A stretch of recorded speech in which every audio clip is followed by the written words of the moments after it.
بسم اللہ الرحمن الرحیم۔ ایک ایسی مبارک تختی جس پر پوری کائنات کے راز پوشیدہ ہیں، کس کی قسمت میں کیا ہونے والا ہے، کس کی زندگی میں کون کون سے حالات کب آئیں گے اور کون کب دنیا سے آئے گا اور کب جائے گا اور کس کے ساتھ کیا ہوگا، یہ سارے حالات ایک ایسی تختی پر درج ہیں اور اس تختی کا نام کیا ہے؟ پیارے دوستو، کیا آپ جانتے ہیں کہ لوح محفوظ کیا ہے اور اس تختی پر کیا تحریر ہے اور لوح محفوظ کو کس طرح پیدا فرمایا گیا، اس کی شکل و صورت کیسی اور اس کو کس چیز سے بنایا گیا، اور لوح محفوظ کے اندر اس کائنات کے کون کون سے راز تحریر کیے ہوئے، اور اللہ تعالیٰ جب کسی کام کا ارادہ فرماتا ہے تو اس کام کو کیسے سر انجام دیتا ہے، اور لوح محفوظ پر اللہ تعالیٰ نے کس فرشتے کی ڈیوٹی لگائی ہوئی ہے، اور کیا لوح محفوظ پر لکھی ہوئی تقریریں بھی بدل سکتی ہیں؟ ان سارے سوالات کے جوابات ہم آپ کو آج کی ویڈیو میں دیں گے، تو آپ سے گزارش ہے کہ ہماری ویڈیو کو اینڈ تک لازمی دیکھیں۔ پیارے دوستو، جس طرح اللہ تعالیٰ کی وحدانیت پر ایمان لانا ضروری ہے، اسی طرح تمام رسولوں پر، اللہ کے عرش پر، فرشتوں پر، اس کے علاوہ لوح محفوظ پر بھی ایمان لانا بہت ضروری ہے۔ لوح ایک عربی زبان کا لفظ ہے جس کا مطلب ہے تختی، اور محفوظ لفظ حفاظت سے نکالا ہوا ہے۔ پیارے دوستو، علماء کا کہنا ہے کہ اللہ تعالیٰ نے یہ دنیا بنانے سے تقریباً 50,000 سال پہلے لوح محفوظ کو بنایا۔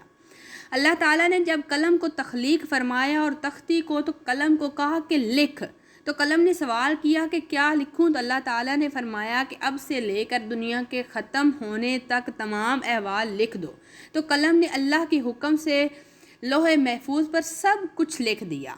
پیارے دوستو، لوح محفوظ وہ تختی ہے جس پر تمام انسانوں کے زندگی کے احوال درج ہیں۔ اس کائنات کے شروع ہونے سے اس کے ختم ہونے تک کے تمام احوال لکھے ہوئے ہیں، لہٰذا آج تک اس پوری کائنات میں جو کچھ ہوا ہے اور آگے جو کچھ بھی ہوگا وہ سب اس لوح محفوظ پر تحریر ہے۔ لوح محفوظ تمام تر مخلوقات کی پہنچ سے بالا تر ہے، اور کوئی بھی انسان یا شیطان کبھی بھی اس کو دیکھ یا چھو نہیں سکتا۔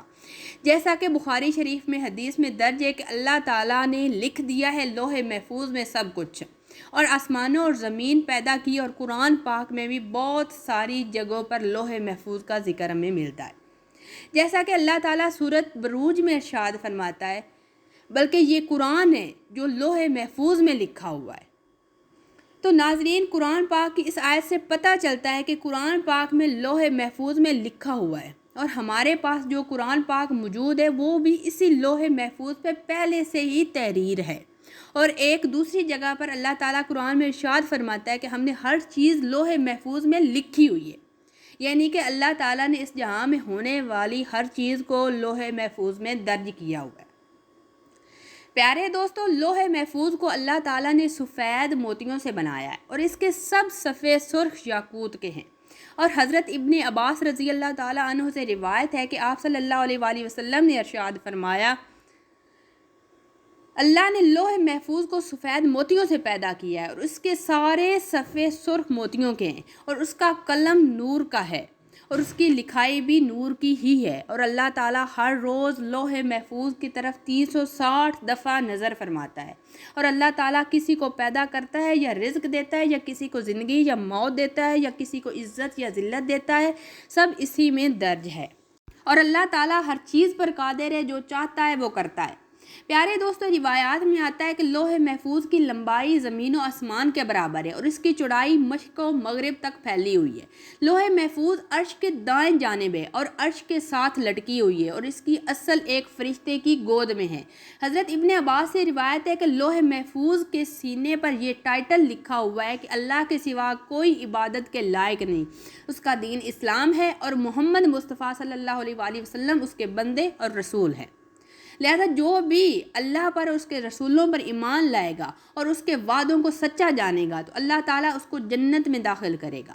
پیارے دوستو، لوح محفوظ پر اللہ تعالیٰ نے اپنے سب سے مقرب فرشتے حضرت اسرافیل کی ڈیوٹی لگائی ہوئی ہے۔ جیسا کہ ابو سنان فرماتے ہیں کہ اللہ کے سب سے زیادہ قریب لوح محفوظ ہے، جو عرش کے ساتھ لٹکی ہوئی ہے۔ جب اللہ کسی شے کا ارادہ فرماتا ہے تو لوح محفوظ میں لکھ دیتا ہے، جس سے یہ لوح محفوظ حضرت اسرافیل علیہ السلام کے ماتھے کو آ کر ٹکراتی ہے، جبکہ حضرت اسرافیل علیہ السلام اللہ کی عظمت کے لیے سر جھکائے ہوئے ہیں اور اپنی نظروں کو کبھی نہیں اٹھاتے۔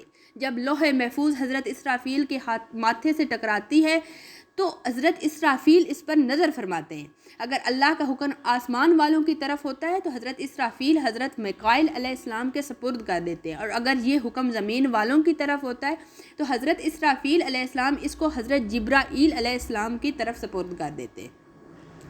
معزز دوستو، روز قیامت جس دن کا سب سے پہلے حساب ہوگا وہ لوح محفوظ ہی ہے۔ تو روز قیامت اللہ تعالیٰ جب لوح محفوظ کو حساب کے لیے بلائے گا تو اس کے سارے جوڑ کانپ رہے ہوں گے، تو اللہ تعالیٰ لوح محفوظ سے کہے گا کہ کیا تم نے سارے حکم میرے پہنچا دیے تھے؟ تو لوح محفوظ کہے گی جی ہاں یا رب العالمین۔ تو کہا جائے گا تیرے حق میں کون گواہی دے گا؟ تو وہ اللہ تعالیٰ کی بارگاہ میں عرض کرے گی کہ حضرت اسرافیل میری گواہی دیں گے۔ تو اس وقت حضرت اسرافیل علیہ السلام کو بلایا جائے گا تو حضرت اسرافیل کے بھی سارے جوڑ کانپ رہے ہوں گے۔ تو اللہ تعالیٰ حضرت اسرافیل سے فرمائے گا کہ کیا تم نے میرے سارے احکامات پہنچا دیے؟ تو حضرت اسرافیل علیہ السلام فرمائے گا جی ہاں یا رب العالمین۔ تو اس وقت لوح محفوظ کہے گی کہ سب تعریفیں اللہ کے لیے ہیں جس نے مجھے میرے عذاب سے بچایا، اور پھر اسی طرح حساب و کتاب کا سلسلہ جاری رہے گا۔ پیارے دوستو، آپ بات کرتے ہیں کہ کیا لوح محفوظ کی تقدیر کو بدلا جا سکتا ہے، اور کیا واقعہ ہی تقدیر دعاؤں سے بدلی جاتی ہے؟ اس بارے میں روایات میں آتا ہے کہ یہ تقدیر 3 اقسام کی ہیں۔ پہلی تقدیر وہ ہوتی ہے جو اللہ تعالیٰ تمام انسانوں کی دعاؤں سے بدل دیتا ہے۔ دوسری تقدیر وہ ہوتی ہے جو اللہ تعالیٰ اپنے خاص بندوں اور انبیاء کرام علیہ السلام کی دعاؤں سے بدل دیتے ہیں۔ ان 2 قسموں میں تقدیر کو بدلا جا سکتا ہے، لیکن تقدیر کی تیسری اقسام جو ہے وہ یہ ہے کہ اللہ تعالیٰ نے لوح محفوظ پر کیا لکھا ہوا ہے، اس تقدیر کو کبھی بھی نہیں بدلا جا سکتا۔ پیارے دوستو، لوح محفوظ پر جو کچھ لکھا ہوا ہے اسے کوئی بھی تبدیل نہیں کر سکتا اور نہ ہی اس کو کسی طرح بدلا جا سکتا ہے۔ البتہ کچھ تقدیریں ایسی ہوتی ہیں جس کو اللہ تعالیٰ صحیفوں کی صورت میں فرشتوں کو دے دیتا ہے، تو وہ تقدیریں اللہ کے نیک بندوں، انبیاء کرام اور اولیاء کرام کے ذریعے تبدیل ہو جاتی ہیں۔ اللہ تعالیٰ سے دعا ہے کہ وہ ہمارے تمام صغیرہ و کبیرہ گناہوں کو معاف کر دے اور اپنے پیارے حبیب صلی اللہ علیہ وآلہ وسلم کے صدقے ہمیں معاف فرمائے۔ آمین یا رب العالمین۔